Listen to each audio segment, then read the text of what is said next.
कहानी का शीर्षक राजा की बेटी। एक राजा की बेटी थी मेनका। राजकुमारी मेनका को सुख सुविधाओं की इतनी आदत हो गई थी कि वह उनके बिना रह ही नहीं पाती थी। वह अपने पिता की बहुत लाडली थी। जब वह बड़ी हुई तो उसके पिता उसके लिए एक अच्छा वर ढूंढने लगे। एक दिन एक युवक राजा के पास आया। उसने राजकुमारी का हाथ राजा से मांगा। राजा ने बहुत देर तक उस युवक से बात की। उसके बाद वह उस युवक से राजकुमारी का विवाह करने के लिए तैयार हो गए।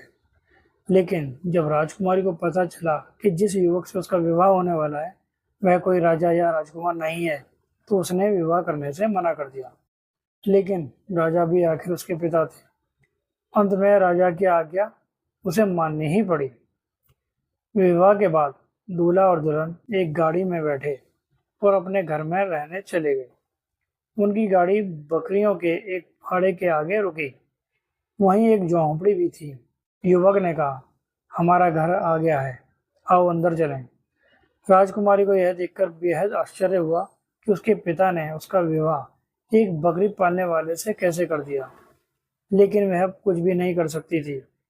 उसके पति ने उससे कहा, अब यही तुम्हारा घर है, कल से तुम मेरे काम में मेरी मदद करना।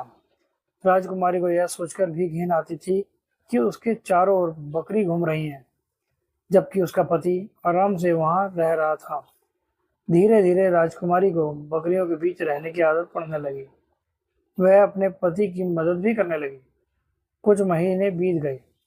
अब तक राजकुमारी घर का सारा काम अपने आप करना सीख गई थी, बल्कि उसे यह सब करने में मजा आने लगा था। एक दिन अचानक उसका पति उससे बिना कुछ कहे कहीं चला गया। काफी देर तक वह वापस नहीं आया। फिर वहां एक बग्घी आई। देखने में यह किसी राजा की बग्घी लगती थी। बग्घी के कोचवान ने राजकुमारी मेनका से कहा, आपको हमारे राजा साहब ने बुलाया है, आइए मेरे साथ चलिए। मेनका अब कोई राजकुमारी नहीं थी, बल्कि एक साधारण बकरी वाली थी। वह यह सोचकर डर रही थी कि राजा ने उसे क्यों बुलाया है। उसने सोचा, शायद मेरे पति से कोई गलती हो गई है। कोचवान मेनका को एक राजमहल में ले आया। यह उस राज्य के राजा का महल था। उसे राजा के सामने बुलाया गया। उसे समझ नहीं आ रहा था कि उससे क्या भूल हो गई है। उसने हिम्मत करके राजा की ओर देखा। वह पूछने ही वाली थी कि उसे यहाँ क्यों बुलाया गया है। तभी उसे लगा कि उसने उस राजा को पहले कहीं देखा है। ध्यान से देखने पर उसे पता चला कि सामने राज सिंहासन पर और कोई नहीं, उसका पति था। उसे इस तरह राजा के रूप में देखकर मेनका भी उसे तुरंत पहचान नहीं पाई। उसे सम्मान के साथ राजा के बराबर रखे हुए सिंहासन पर बैठाया गया। उसका पति वास्तव में उस राज्य का राजा था। राजकुमारी मेनका अब पहले जैसी जिद्दी और घमंडी नहीं रही थी, इसीलिए वह अब रानी बनने के लायक थी।